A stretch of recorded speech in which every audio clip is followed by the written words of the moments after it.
Hello and welcome to the Coaching Podcast, Coaching for Success in Sport and Business. Your host is Emma Doyle, the energy and high performance under pressure coach who is a world leader in unleashing human potential. Buckle up for this high octane session. Let them have it, Coach. G'day everybody, Coach M here.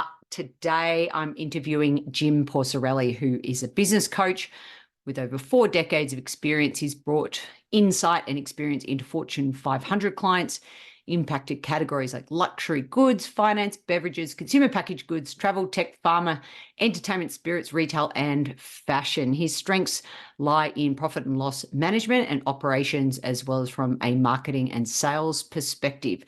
He's also a Vistage Chair out of New York. I had the pleasure of speaking at his group recently. I love his energy and all that he has to say in this interview. So enjoy. G'day everybody and welcome to the Coaching Podcast. I am here today with Jim Porcarelli, who's a business coach, recognized leader, motivator, innovator, and he's got over 4 decades of experience, as I just mentioned previously in his bio. But the reason I guess I'm here talking to him is because we connected recently through Vistage, and I'm a very new Vistage speaker, and I'm so excited to have 16 speaking gigs. Jim was my first one in 2024, and his energy was contagious. So, Jim, I had to get you on the show as an amazing business coach, and everyone speaks so highly of you in the group. So welcome to the show. Nice to be here. Thanks for the invitation. All right. So our first pattern break question for you, Jim. I'm going to go with jeans or, as we'd say down under, tracky dacks. Do you prefer to wear jeans, just when you're out casually, or do you prefer tracksuit pants? That should be an easy question to answer. Pre-COVID, I would definitely be in what in America we call khakis. With COVID, things have become so casual that now post-COVID, I'd say jeans. Yeah, right. And even jeans to work. I mean, it's crazy, isn't it? So I love that. The other thing that I love that I want to start with is just a bit on your backstory, because when we first met, you were telling me that you basically went down a legal, law school path, but that really wasn't your passion, and then sort of shifted into advertising. So I want to know that moment where you made that turn. Can you take us back to that backstory? Yeah, I had a cousin who I was very envious of. He was smart and handsome and everybody loved him. And he was majoring in advertising. And when we both graduated from undergraduate school, we were the same age, we took off to Europe together, convinced both of our sets of parents, that we were going to a study program. And of course, we were going to party across Europe. And throughout the whole visit, he talked about, what he was going to do in the advertising world and how excited he was that he had all these interviews lined up. And the minute he started talking about it, I thought, I'm going to those interviews too. And so I did. And the funny part of the story is, on the first week of interviewing, when we got back to New York, I got the job. He didn't. Okay. All right. Well, that's an interesting sliding doors moment. Did you feel like you let people down, like when you made that decision to change tracks? I mean, what if someone's listening to this, especially a coach or a business leader, that's in, that they're thinking, I'm doing something right now, but actually it doesn't fire my neurology. I'm not passionate about it. How do you help people follow their passion and what it is they really want to do? Well, and everyone talks about this, but it's really quite true. When you pursue what you love, you're much happier and you're also better at it. But the one thing I'll add to that is, don't feel badly that you hadn't, spent your time preparing for it. For example, if you study English and you end up wanting to be a doctor, you didn't lose anything by studying English. It's all part of the journey, and there will be aspects of any education that you get that will translate into what you do. Absolutely. Every study that you might do somehow will have an impact in you because there's a reason you chose it in the first place. So why did you decide to become a Vistage Chair? And maybe even, could you share a little bit more about Vistage for our listeners? Sure. First of all, I decided that I wanted to be a Vistage Chair when I heard about it and realized if I had had Vistage in my life when I was a COO or a CEO, I think I would have been better at it. I think I would have made less mistakes. I think more than anything, I think I would have been more confident in the decisions that I made. Not that my decisions were bad. I just always second guessed myself. And what the one thing Vistage has done is that it brings leaders the opportunity to hear what other people have done when confronted with those issues. It brings together a peer group so that you meet on a regular basis to talk about those things that are both opportunities and issues that confront you. And you talk about it in a closed space whereby you are all under NDA, and it is a safe haven, so you can be vulnerable because there will be nobody else from your industry. We only select one person from every industry. And it is a wonderful way to come together with other leaders and hear how they think, how they lead, to expand your knowledge base. So why is unbiased feedback vital to real leadership? Well, if anyone has been in a leadership position, I'm sure they would admit that it's almost impossible to get absolute unbiased feedback from those people who are working for you or you've hired to do some consulting, etc. The reason being is that, one, they've got too much skin in the game. The value of unbiased feedback is that you have people who, one, you respect because you recognize that their business acumen has allowed them to get to where they are. And secondly, that they're invested in your success. So they're willing to tell you the things others won't, and they'll make you come to grips with some of the issues that you're sidelining and you won't bring to the fore. And I know you also talk about the value of hearing from your peers multiple different options of what's possible. So when you coach, talk to me about leadership as it relates to command and control versus inspire and enroll. So as you know, because I just ran leader as coach for your group, what do you see in terms of the leaders out there? Is it still that traditional, direct and tell, command and control?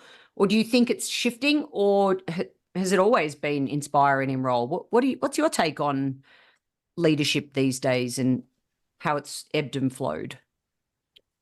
I think there are many more young people starting businesses because there are all sorts of incubators. And so it allows these brilliant young folks the opportunity to bring their ideas to the fore. And boy, they're determined to do that. And so you see a lot of the energy and the excitement around the entrepreneurial spirit. At the same time, I would offer that it really doesn't matter on the age group. There are always going to be those who are going to lead by sort of a sense of what I call competitorship. And then there are always those that are going to lead by leadership. And those people that are always worried about what the competitors are doing, and those people that are worried about, gosh, am I measuring up, are sometimes going to be delayed in their success versus the others who say, look, I don't care what my competitors are doing. I'm looking at the marketplace. I'm identifying the opportunity need, because the last thing you want to do is have a solution in search of a problem. You want to identify what the marketplace really needs, and you want to solve for that. And just because your competitors are offering these sorts of brands or doing these kinds of line extensions really has no impact on your business. If you've got that eye on what it is to move forward and to bring something new to the market that solves a very real problem, you're going to be much more successful than those around you. So what is therefore the difference between coaching, managing, and leading? First of all, I would offer that all three play an important role in the formula of being a top executive and inspiring those around you. Because remember, the role of a CEO is a very strange one. Obviously, you have to be prescient. You have to know where that puck is going. Then you have to inspire people to want to work for you.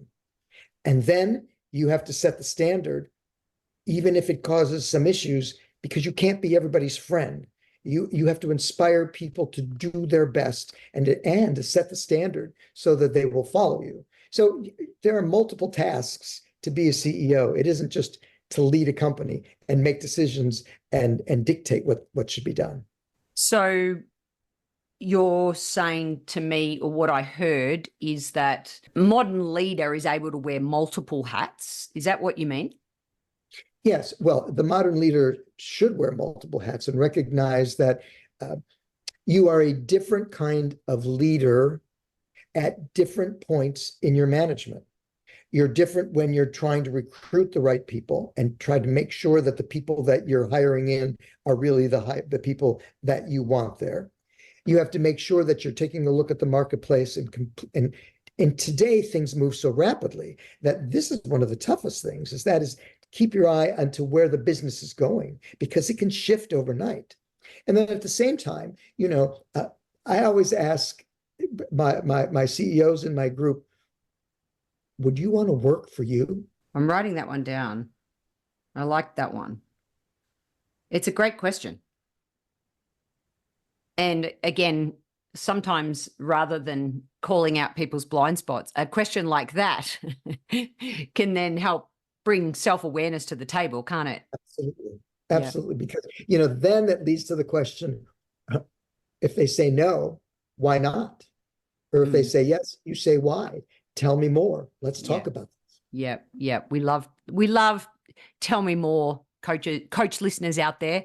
Tell me more is one of our favorites. All right. So I want to talk about our mutual, I was going to say friend. Okay. Rashid Tabakawala doesn't know Emma Doyle yet, but I know that you know him through the advertising world. And I was reading something that he wrote recently. I highly recommend leaders out there check out his free Sunday blog if you haven't already, where he was saying that leaders are looking to spend 5 to 10 hours, it was per week, on thinking about, if I was starting my company today, what would I do differently? And when I was almost interviewing to speak at your Vistage group, I said to you, what makes a great Vistage speaker? And you said, well, Emma, the ones that come with the same slide deck over and over again are not moving fast enough. They're not moving with the times. And so I was like, oh, shall I throw my deck out the window? But it brings a really good point. I mean, 5 to 10 hours a week, like people might think, well, that's a waste of time. But talk a little bit more about, I mean, the through line already for this episode is being in touch with the challenges, with the real problems, to know where to point your rudder, so to speak. Can you expand? And what do you think on 5 to 10 hours? You think that's realistic? Well, first of all, allow me to do a little commercial for Vistage here, because one of the things that, one way to answer that question is that many executives, not just CEOs, but many executives spend way too much time in the weeds of their business and not working on their business. So whether or not 5 or 6 or 10 hours a week is enough for a CEO, one, I think, is determined by the category. If it's a category that's changing overnight, for example, if you're in AI, I don't think you can spend too many hours thinking about that. I think because it's changing hourly. So first of all, you need to make sure that you schedule time on your calendar where you're not in the weeds of your business. The second thing is you need to look at your calendar and you need to determine those things that you've done last week that should have been done by someone else, that you should have delegated, so that you could spend time thinking about where you want to take this business, where the industry is pulling you, what are the new products that would enhance or augment what your offering is. So I would say that it's an individual decision determined by, 1, the category, 2, determined by the curiosity of the individual and how much research they like doing, and 3, how current they really are in their category. A lot of people, even when they've had a modicum of success, aren't very current because, hey, we're doing well. our EBITDA has increased by 15% this year. Our investors are happy. That's not enough. You really need, look, things can happen overnight. We all know what happened to Sony when they thought that they owned the CD world, and people woke up literally in 24 hours and said, I never need another CD. I just threw my last one out this last trip home. I did get rid of I had this little mini car, and it still had a CD player. And I finally had to upgrade my car, and I had to say goodbye to my last CD. It was very sad. Yeah, no, totally get it. And yeah, super important. I think, the way of the future is definitely innovation and engagement. So on that note, I'll throw our season 6 question in around what disruptive idea, especially as it relates to coaching, do you think will change the way that we coach in 2030? First of all, there probably will be a lot of coaching that is done, and when I say virtual, I mean by not a human being. There will be so much around coaching that's developed in the next 5 years that AI will have a whole coaching division where people can tap in and say, how do I improve this component of my leadership? How do I open my eyes to things that I've been blinded to before? How do I overcome my insecurities?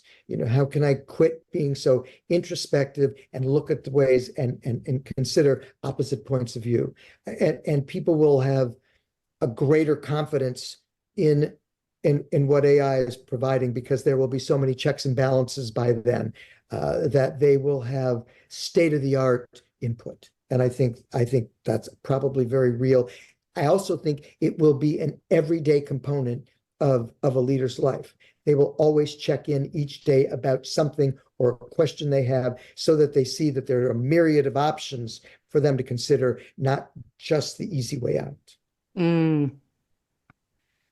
Well, just in the last couple of days, I met with somebody about creating an app, a Coach M app, for exactly that reason. So, and 2030 is not that far away. I need to push it maybe a bit further out, because, yeah, as you said, I totally agree. I think that is the way that we're moving. And also, coaching used to be reserved for CEOs or key executives, but I think coaching is now going to filter throughout the organization. Yeah, it already has. In fact, Vistage has a series of programs. What we have found out is that when a CEO joins a CEO group, they're so excited by both the resources and how it accelerates an individual's success, that they want their direct reports into a group similar to it. So we have a key executive group. And so that key executive group, the C-suite who reports to the CEO, is getting much of the same sort of coaching. And then they're so excited that they want the people below them. And we have something called an advancing leaders program, so that they understand what it takes to fill the need at their level, so that they can be recognized as potential leaders. So I think your point is very well taken. Coaching is no longer reserved just for the C-suite. Coaching now can help accelerate even the brightest but the youngest member of a team. So in 1 to a maximum of 3 words, what do you think makes a great coach? Well, they have to be current.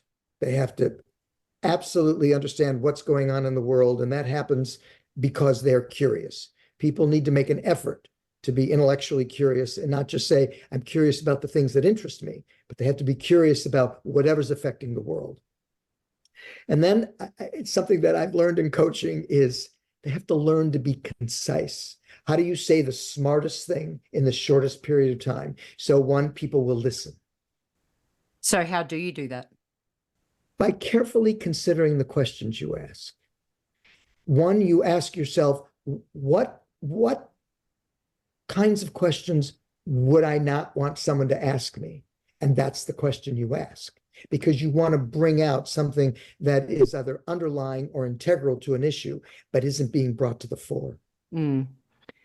How do you, as a coach, tap into the resources to read the non-verbal cues?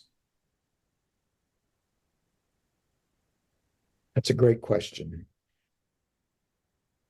I don't think anybody is always good at that, but I think a key element that allows you to identify it is something that's very simple, and it's a very smart use of the pause.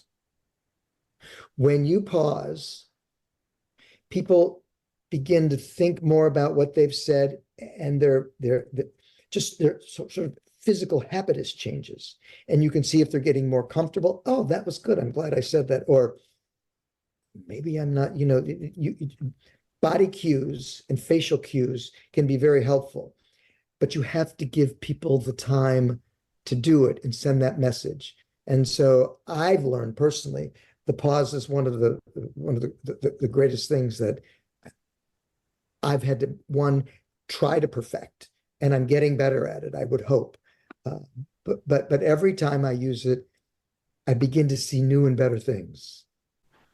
A classic example of somebody I was mentoring, and I was observing them coaching, and this person was talking about how stuck they were, and they had a good vision for what they wanted, but they were quite stuck. And when the coach said, well, what have you actually started on, the person hadn't started on any of the three areas of the vision that they had for their life.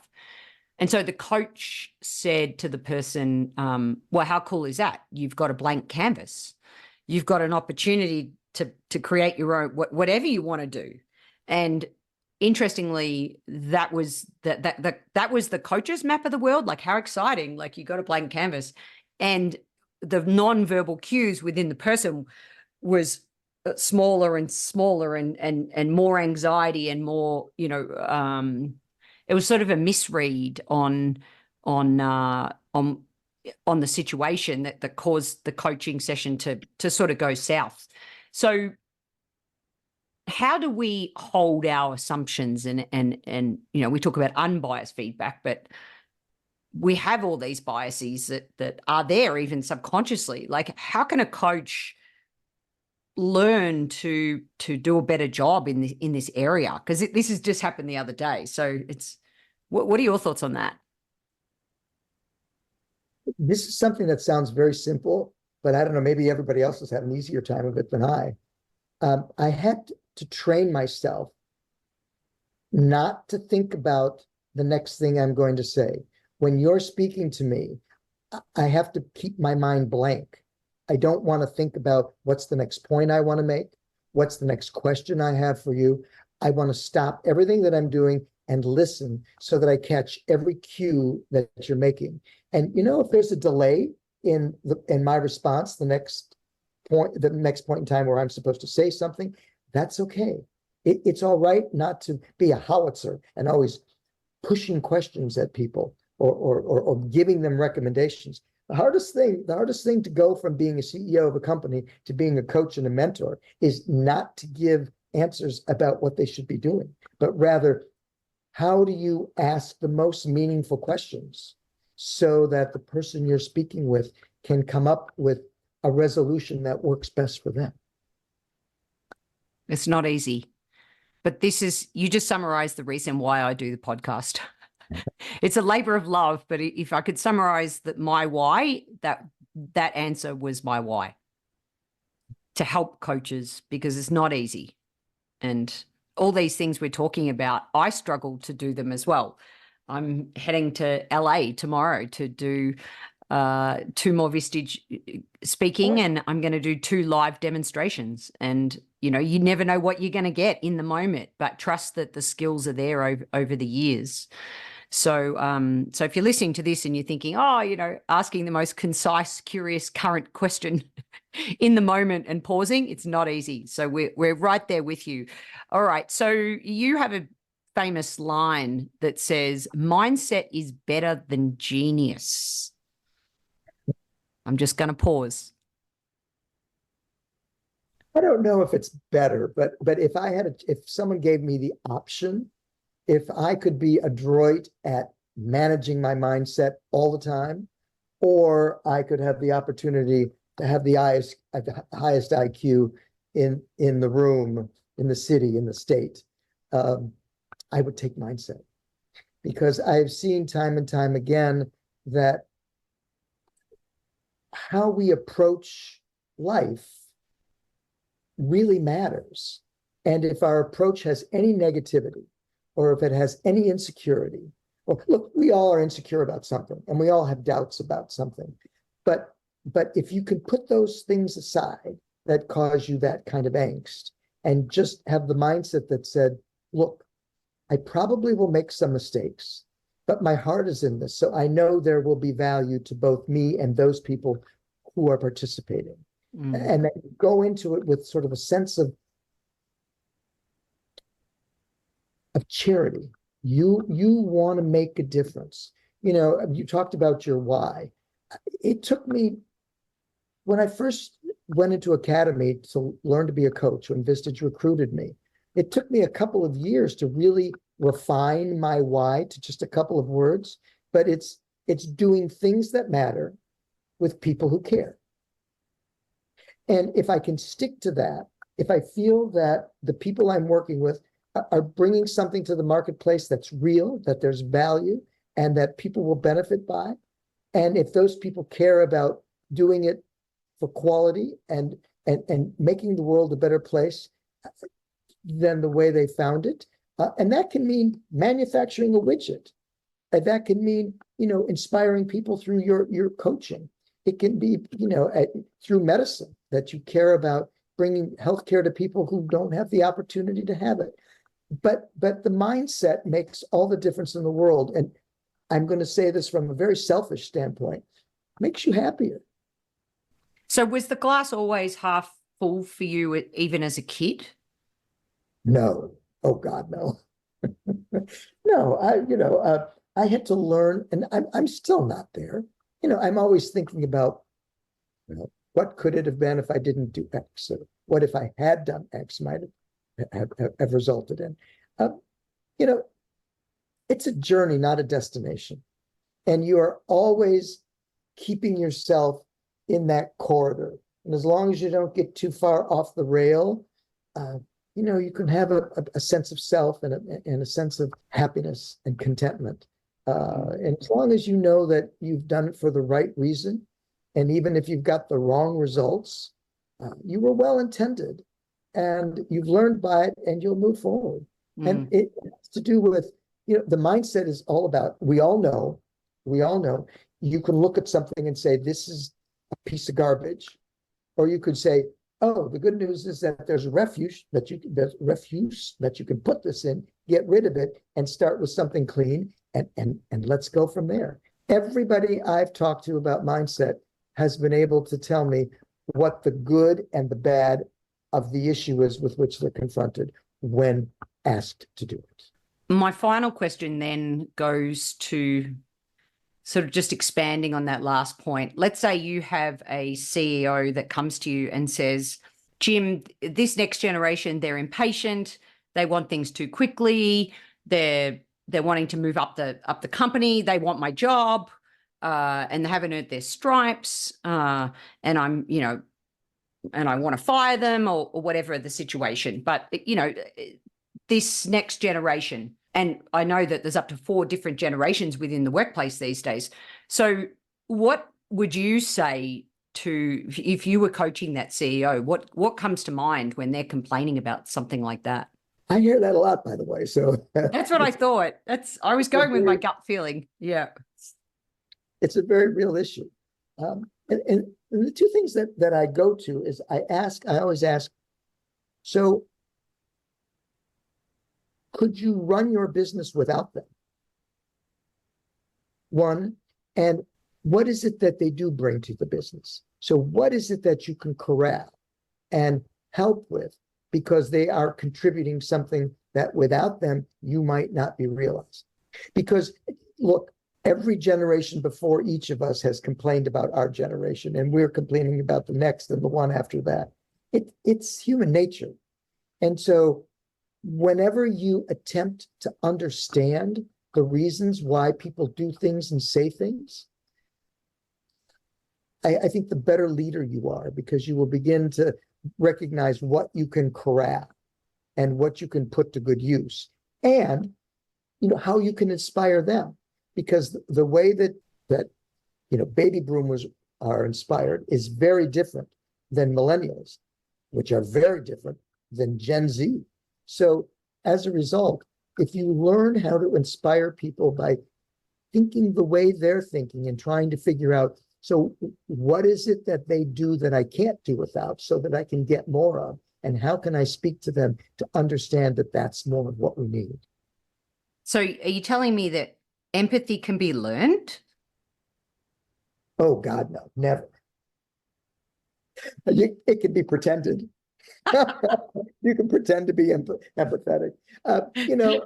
It takes some training to really be empathetic. You've got to sort of dig and understand, and you've got to want to understand. Empathy isn't just something that you have or you don't have. It's got to be something that you want to cultivate.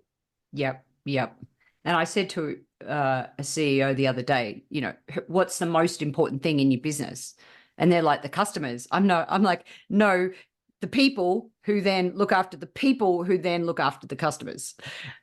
So even if empathy doesn't come naturally, it definitely is a necessary skill of the modern leader. Would you say? Totally. Yeah. Well, Jim, with current concise curiosity and asking ourselves, would we want to work for us? Great. One of my favorite questions of this episode. And the curiosity came out in this episode, as well as really identifying the problem so we can stay current and move with the times, and making sure that you're blocking that time in your diary with the power of the pause and the puck to inspire and set the standard. So many gold nuggets, and I adore you. So thank you so much for being on the Coaching Podcast. Happy to be here. A real pleasure, Emma. Nice to be with you. All right. And thank you, everyone, for listening. If you enjoyed this episode, please leave a rating review on your podcast listening device. And don't forget to tell a fellow coach about the show. The ball is in your court to take action and enjoy your coaching.